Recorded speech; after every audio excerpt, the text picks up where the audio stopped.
Hi ಎಲ್ಲರಿಗೂ ನಮಸ್ಕಾರ. ಬಾಂಧವ್ಯ ಯೂಟ್ಯೂಬ್ ವ್ಲಾಗ್ಗೆ ಸ್ವಾಗತ. ಇವತ್ತು ನಾನು ಎಗ್ ಮಸಾಲ ಮಾಡ್ಕೊಳ್ಳೋಣ ಅಂತೇಳಿ ಒಂದು ಬಾಣಲಿಗೆ ಸ್ವಲ್ಪ ಎಣ್ಣೆ, ಈರುಳ್ಳಿ ಹಾಕ್ಕೊಂಡು ಫ್ರೈ ಮಾಡ್ಕೊಳ್ತಾ ಇದ್ದೀನಿ. ಸ್ವಲ್ಪ ಫ್ರೈ ಆದಮೇಲೆ ಅದಕ್ಕೆ ಸ್ವಲ್ಪ ಟೊಮೊಟೊನ ಸೇರಿಸ್ಕೊಳ್ತಾ ಇದ್ದೀನಿ. ಟೊಮೊಟೊ ಸ್ವಲ್ಪ ಫ್ರೈ ಆದಮೇಲೆ ಅದಕ್ಕೆ ಸ್ವಲ್ಪ ಗೋಡಂಬಿ ಹಾಕ್ಕೊಳ್ತಾ ಇದ್ದೀನಿ. ಈರುಳ್ಳಿ, ಟೊಮೊಟೊ, ಗೋಡಂಬಿ ಸ್ವಲ್ಪ ಫ್ರೈ ಆದಮೇಲೆ ಅದಕ್ಕೆ ಸ್ವಲ್ಪ ಕೊತ್ತಂಬರಿ ಸೊಪ್ಪು ಹಾಕ್ಕೊಳ್ತಾ ಇದ್ದೀನಿ. ಕೊತ್ತಂಬರಿ ಸೊಪ್ಪು ಹಾಕ್ಕೊಂಡ್ಮೇಲೆ ಅದನ್ನು ಚೆನ್ನಾಗಿ ಬಾಡಿಸ್ಕೋಬೇಕು. ಚೆನ್ನಾಗಿ ಬಾಡಿಸ್ಕೊಂಡಾದ್ಮೇಲೆ ಅದನ್ನು ಆಫ್ ಮಾಡಿ ಅದನ್ನೆಲ್ಲ ಒಂದು ಜಾರ್ಗೆ ಹಾಕ್ಕೊಳ್ತಾ ಇದ್ದೀನಿ. ಜಾರ್ಗೆ ಹಾಕ್ಕೊಂಡು ನೆಕ್ಸ್ಟು ಅದೇ ಬಾಣಲಿಗೆ ಇನ್ನೊಂದು ಸ್ವಲ್ಪ ಎಣ್ಣೆ ಹಾಕ್ಕೊಂಡು ಅದಕ್ಕೆ ಸ್ವಲ್ಪ ಅರಿಶಿನ, ಸ್ವಲ್ಪ ಉಪ್ಪು ಹಾಕ್ಕೊಂಡು ಬೇಯಿಸಿ ಕಟ್ ಮಾಡಿ ಇಟ್ಕೊಂಡಿದ್ದೆ ಮೊಟ್ಟೆಗಳು ಅದನ್ನು ಒಳಗಡೆ ಹಾಕ್ಕೊಂಡು ಅದನ್ನು ಒಂದು 5 ನಿಮಿಷ ಚೆನ್ನಾಗಿ ಫ್ರಂಟು ಬ್ಯಾಕು 2 ಸೈಡು ಫ್ರೈ ಮಾಡ್ಕೋಬೇಕು.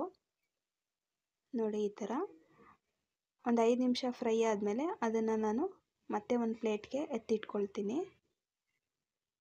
ನೆಕ್ಸ್ಟು ಅದೇ ಬಾಣಲಿಗೆ ಸ್ವಲ್ಪ ಆಯಿಲ್ ಹಾಕ್ಕೊಂಡು ರುಬ್ಬಿಟ್ಕೊಂಡಿದ್ನಲ್ಲ ಮಸಾಲೆ ಹಾಕ್ಕೊಳ್ತೀನಿ. ಮಸಾಲೆ ಹಾಕ್ಕೊಂಡು ಅದನ್ನು ಚೆನ್ನಾಗಿ ಹಸಿ ವಾಸನೆ ಹೋಗೋ ತನಕ ಚೆನ್ನಾಗಿ ಬೇಯಿಸ್ಕೊಳ್ತೀನಿ. ಅದು ಎಣ್ಣೆ ಬಿಡಬೇಕು. ಎಣ್ಣೆ ಬಿಡೋವರೆಗೂ ಆವಾಗವಾಗ ತಿರುಗಿ ಚೆನ್ನಾಗಿ ಬೇಯಿಸ್ಕೋಬೇಕು.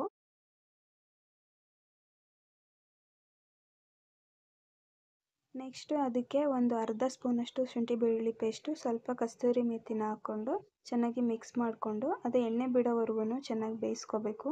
ಬೇಯಿಸ್ಕೊಂಡ್ಮೇಲೆ ಅದಕ್ಕೆ ಸ್ವಲ್ಪ ಚಿಲ್ಲಿ ಪೌಡರು, ಸ್ವಲ್ಪ ಗರಂ ಮಸಾಲ, ಸ್ವಲ್ಪ ಧನಿಯಾ ಪುಡಿ, ಸ್ವಲ್ಪ ಜೀರಿಗೆ ಪುಡಿ, ಸ್ವಲ್ಪ ಚಿಕನ್ ಮಸಾಲ, ಸ್ವಲ್ಪ ಪೆಪ್ಪರ್ ಪೌಡ್ರು, ಸ್ವಲ್ಪ ಉಪ್ಪು ಹಾಕ್ಕೊಂಡು ಚೆನ್ನಾಗಿ ಮಿಕ್ಸ್ ಮಾಡ್ಕೋಬೇಕು.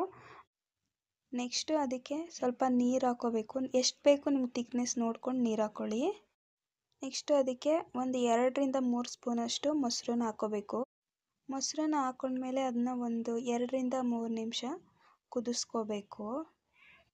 ಕುದಿಸ್ಕೊಂಡ್ಮೇಲೆ ನಾನು ಆಗಲೇ ಮೊಟ್ಟೆನ ಫ್ರೈ ಮಾಡಿ ಎತ್ತಿಟ್ಕೊಂಡಿದ್ನಲ್ಲ, ಆ ಮೊಟ್ಟೆನ ಇದ್ರೊಳಗಡೆ ಹಾಕಿ ಒಂದು 2ರಿಂದ 3 ನಿಮಿಷ ಮುಚ್ಚಳನ ಮುಚ್ಚಿ ಚೆನ್ನಾಗಿ ಬೇಯಿಸ್ಕೋಬೇಕು. ಚೆನ್ನಾಗಿ ಬೇಯಿಸ್ಕೊಂಡ್ಮೇಲೆ ಅದು ರೆಡಿ ಆಗಿಬಿಡುತ್ತೆ. ನೋಡಿ ಈ ಥರ ಹಾಕ್ಕೋತಾ ಇದ್ದೀನಿ ನಾನು ಮೊಟ್ಟೆ. ಈ ಥರ ಒಂದೊಂದನ್ನೇ ಹಾಕ್ಕೋಬೇಕು ಒಳಗಡೆ.